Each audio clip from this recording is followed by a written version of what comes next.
But in 2008, Spain conquered Europe and left football transfixed. 2 years later, they were champions of the world. It seemed impossible that a Spaniard would ever hold that trophy. And victory at Euro 2012 confirmed La Roja as one of football's greatest ever international teams. Luis Aragonés said, "You don't play finals, you win them."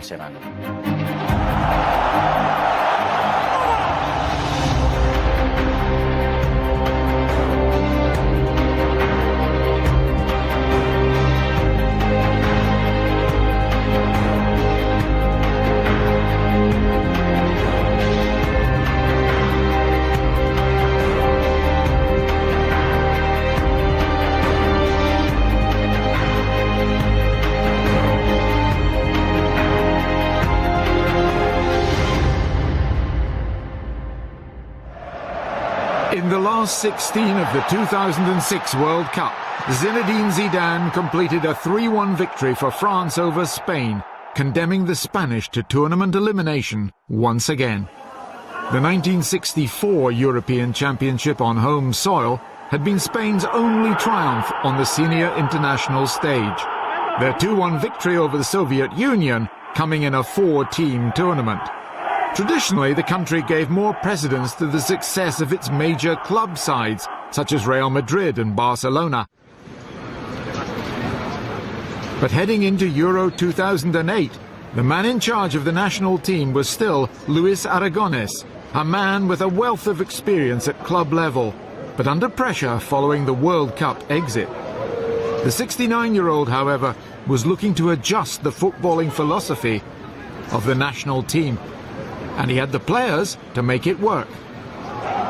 Spain have always had a passing game, but this involved playing the ball into wide areas and crossing it into good finishers like Fernando Morientes and players like him. However, Luis Aragonés decided to change the style of play, no longer employing this idea of crossing from those wide areas. It was then when he decided to put his faith into the smaller players. The Euro 2008 team was based around ball-playing midfielders looking to supply the potent strike force of Fernando Torres and David Villa. And they began the tournament in style with a 4-1 victory over Russia. A classy team performance saw Villa help himself to 3 goals. It was one of the happiest days of my life. We knew that at the start of the tournament, Russia would be a tricky opponent. So for us to win 4-1, and for me to score a hat-trick, well, it wasn't easy. The second game against Sweden was heading for a 1-1 draw.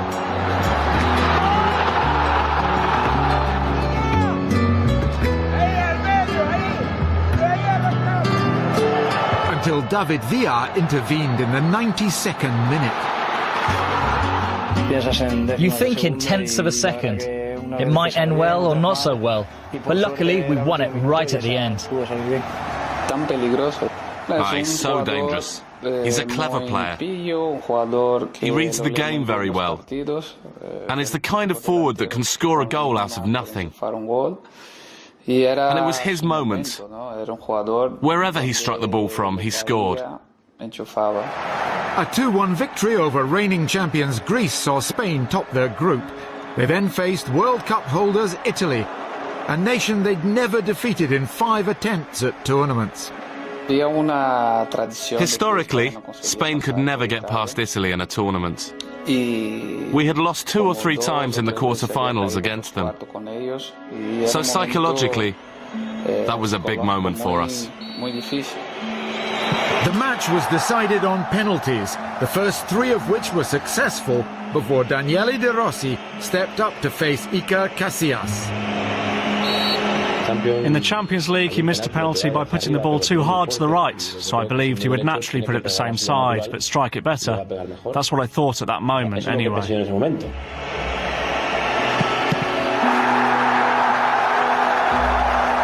Marcos Senna edged Spain in front. but Dani Guiza wasn't so successful. Antonio Di Natale had the opportunity to level the score, but Casillas had other ideas. Casillas is a great captain.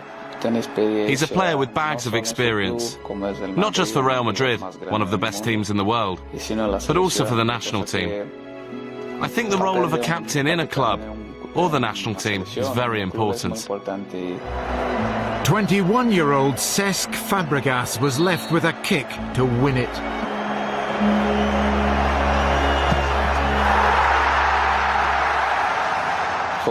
It was just total relief. We really wanted to beat them. So when Fabregas scored, it was just a party. Fatalism had been replaced with optimism. In the semi-final against Russia, the first half ended goalless. But just like their previous group match, the Russians could not contain the Spanish midfield. Xavi scored the first. And goals from Dani Guiza and David Silva sealed a place in Vienna for Spain's first major final since the European Championship of 1984. One last obstacle stood in their way: Germany. We really wanted to win this trophy for Spain. We'd not won it for 44 years. So we thought it was about time that we won it. But having to play Germany in the final, a team with great tradition, obviously makes you feel very nervous. In a tournament of this magnitude, everyone remembers the star of the final. Fernando Torres would be that star. Luis Aragonés placed his faith in the striker, a player he had mentored at Atletico Madrid. It's true. He said to me that I would score 2 goals, but he fell short. I don't know whether Lahm had a miscommunication with Lehmann or not, or if he got too complacent. But that fraction of a second was enough to go around him, and then that little dink over the keeper was my only option. Perhaps on a dry pitch, the spin of the ball will have taken it wide, but it actually skids just inside the far post, and it's an amazing feeling. It was perhaps the most important goal in Spanish football history. After 44 years of hurt, Spain were champions again. I won't forget the moment when I spoke to Platini and he told me, I beat Spain by scoring a goal against their goalkeeper, and now, after 24 years, I'm handing the cup to Spain and to a goalkeeper. I don't usually drink to the point of being sick, but yes, that day I had a few drinks with the boys. It was something unforgettable. I think that winning a championship after 44 years, and in the way we did it, it was just the best feeling. Crucial to the success was Luis Aragonés, and the players knew it. Not really a father figure. Because of his age, he's been more like a grandfather, someone we have great affection for. He was one of the few people who truly believed in us. Aragonés chose to leave on a high. To replace him, the Spanish FA turned to Vicente del Bosque, who'd won everything at club level with Real Madrid at the turn of the century. It was the best time to inherit the national team. A lot of people told me that it was the worst moment, but no. I was convinced that Spain had a good squad and that it was the best moment to take over. It would have been awful to arrive in a moment of defeat after another failure by the national team. We had to refresh and change a few things. One of the figures of 2008 was Marcos Senna. Marcos Senna was a vital player for Spain back then. He didn't come to the World Cup. It was painful for us. It was a very painful decision. But Sergio Busquets build on Spain's European success and go on to world domination. And the philosophy of the national team would be in line with Pep Guardiola's revered Barcelona. Pedro, Gerard Piqué and Sergio Busquets were added to the 5 Barcelona players in the Euro 2008 squad. And 2 from Barcelona were key: Andrés Iniesta and Xavi Hernández. If we look at the key principle that a team plays how its midfield plays, I think it's true in this case. Xavi's a very clever player. He has great technique, but also great tactical awareness. He knows how to read the opponent's weaknesses. He doesn't just play on the ball, but also off the ball. He has the whole package.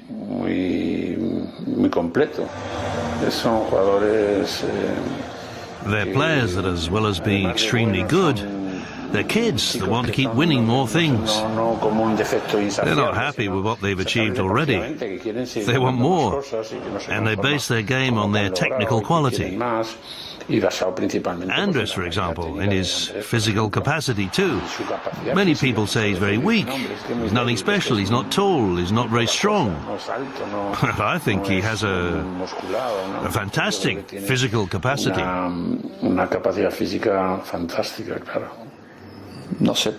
He doesn't get nervous at any stage. It's like he has magnets in his feet. He's just a top-class player. Despite winning every qualifier for the 2010 World Cup, Spain were shocked to lose their opening match in South Africa, 1-0 to Switzerland. Even with that setback, we were always quite positive. We knew that if we won the next 6 games, we could be champions. I talked with Vicente. We discussed what had happened, and all we could say was that it was bad luck. We had such a beautiful chance that for many of us would probably never come again. Spain recovered with David Villa instrumental. 2 smartly taken strikes against Honduras set him up for a key role against Chile. I knew the ball was going to come towards me, and thank goodness it did. It arrived perfectly onto my left foot, and I saw that the goal was wide open. It was probably the best goal of the World Cup, the most difficult one by far. A great goal by Villa that I think unnerved the Chileans. Andres Iniesta added a second goal to set up a place in the last 16 against Portugal, where a moment of instinctive quality was the difference. We were already deep in their half, and I started to think something might happen. Andres had the ball, and he had seen Villa make a run. I think the ball hit a defender and ran loose. I'd already seen the pass from Andres, meant for Villa, so then I back-heeled it. So Xavi touched the ball, but it was a stronger pass than I'd anticipated, and I had to change quickly to use my left. I was lucky because the rebound came to me, and with the goalie on the floor, I just dinked it over him, and it was one of the happiest moments of the World Cup for me. The advice of substitute goalkeeper Pepe Reina then proved crucial in overcoming Paraguay. Pepe is obsessed with analysing how the opposition take penalties. With Oscar Cardozo, I knew how he took penalties as I'd faced a few of them. In tight, tense matches, he would always choose his safe side, and that safe side was always to the left of the goalkeeper. With Pepe's help, I knew he would go that way. Only a minute later, Spain were awarded a penalty of their own. Due to encroachment, the referee ordered for the kick to be retaken. The result was inevitable. With the second penalty, you have more doubts. Should I go down the middle again, or should I go a different way? But the drama didn't affect the Spanish mentality. Their gifted midfield carved out another opportunity for David Villa's 5th goal of the competition. We'd overcome what had been a barrier for our national team for years, getting past the quarter-finals. I think when we broke that barrier, we broke old ways of thinking, that we were inferior to other nations. We'd finally reached the semi-finals. Once again, their opponents were Germany. At half-time, Puyol told me that we had taken 3 or 4 corners already, and he said, if you put the ball near the penalty spot, I'll come running in, and we can cause a problem. And when I struck the ball, I just felt it was going where I wanted it to go. And when I saw Puyol head it, I just thought, goal. Goal. Magic, energy, the strength of Puyol, and the rest of the team gave us the victory. Germany and their manager Joachim Löw had been humbled. After the match, he came to me and told me, congratulations, you're the best team in the world. Not just the best team in the world, but the best team I've ever seen. Spain had reached their first ever World Cup final. I've never been so nervous as I was that day. I didn't even have a siesta. Can you imagine? I was not relaxed. You could see it from a distance. You could see the World Cup. Historically, the total football of the Netherlands had inspired Spain. But this time around, the Dutch adopted a more physical approach.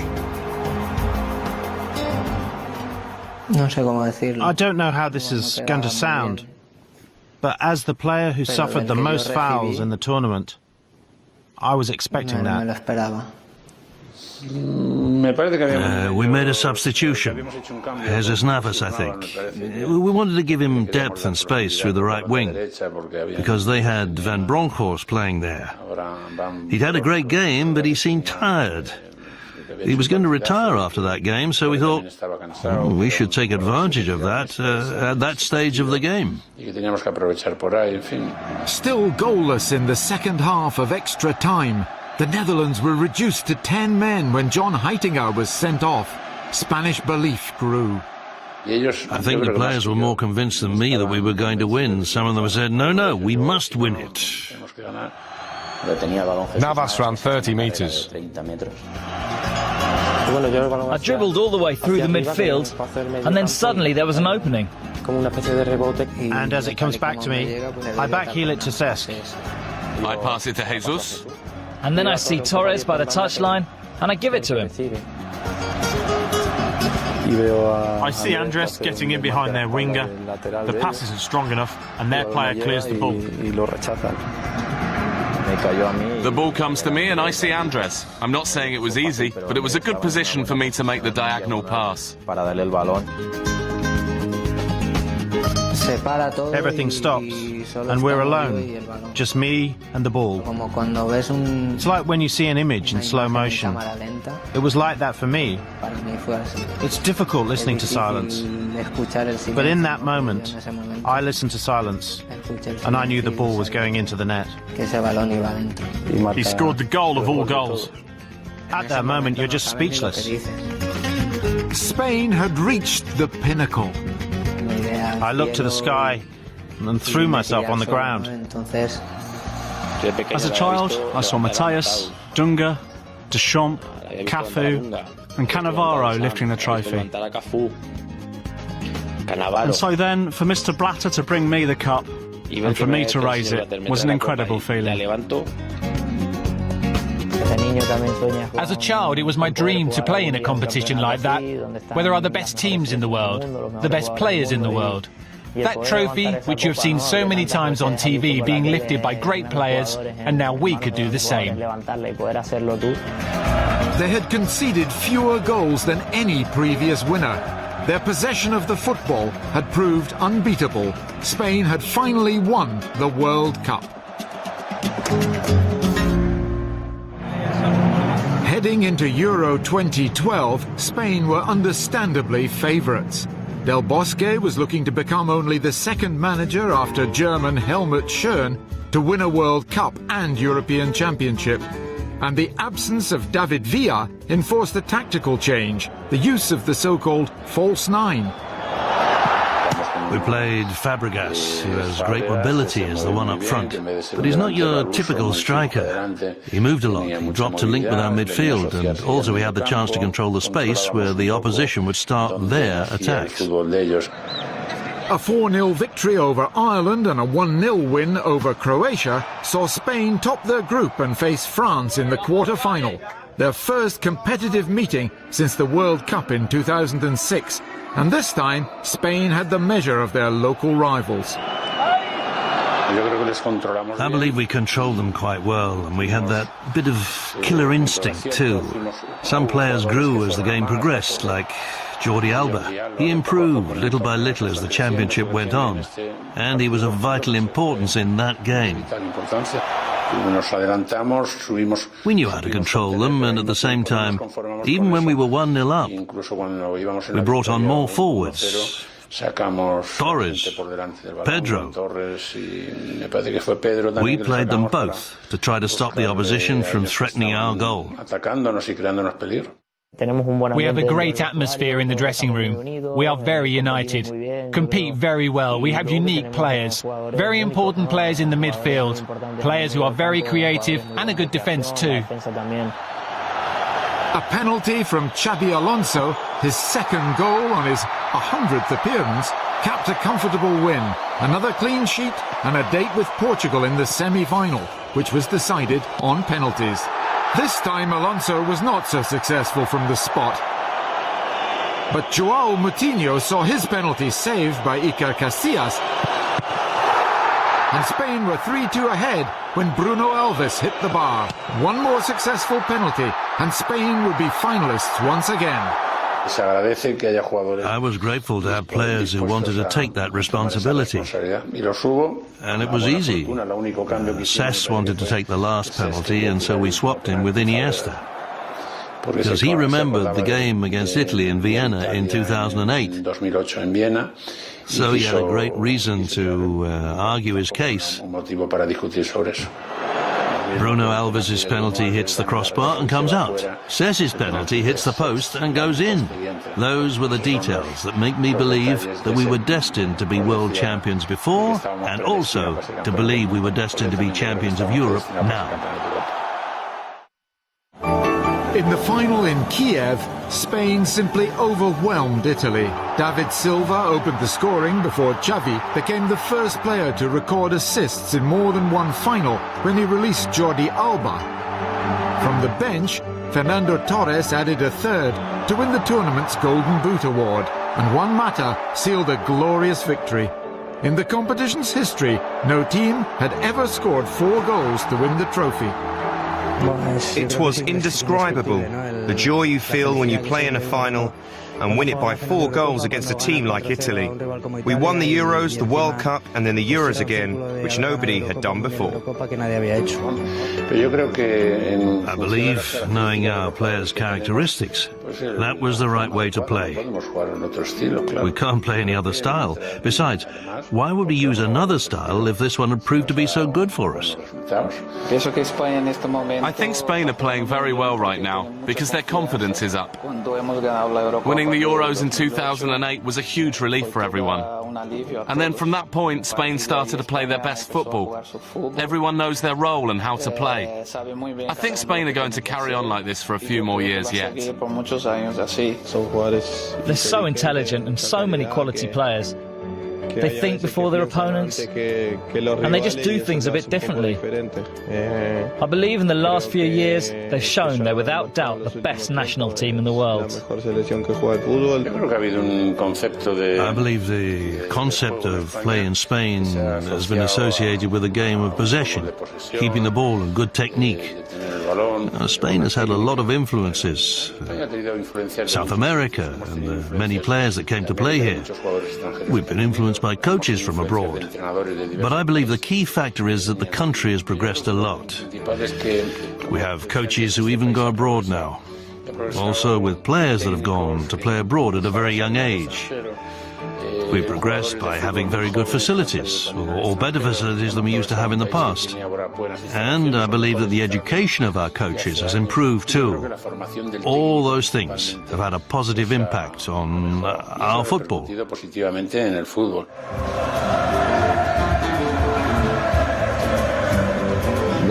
It was just like I imagined when watching other national teams become champions on TV. And you saw their players celebrating and carrying their country's flags, surrounded by other people. And one day you dreamt of being the one in that situation. And there we were. I cried tears of happiness after fulfilling my childhood dream. Having listened to so much nonsense, to people saying that we'd never win a World Cup, that Spain would never succeed internationally, we'd finally done it. The truth is, we played very well. Few teams can win the World Cup and European Championship. We are living in a beautiful time for the national team. A unique pool of players that are very good. And we hope it will last a long time. Spain is the football reference for the world, but all that came through hard work and sacrifice. It's a feeling of doing something good for football. Not just that we'd won and made people happy, no. It was the feeling that we defined an era.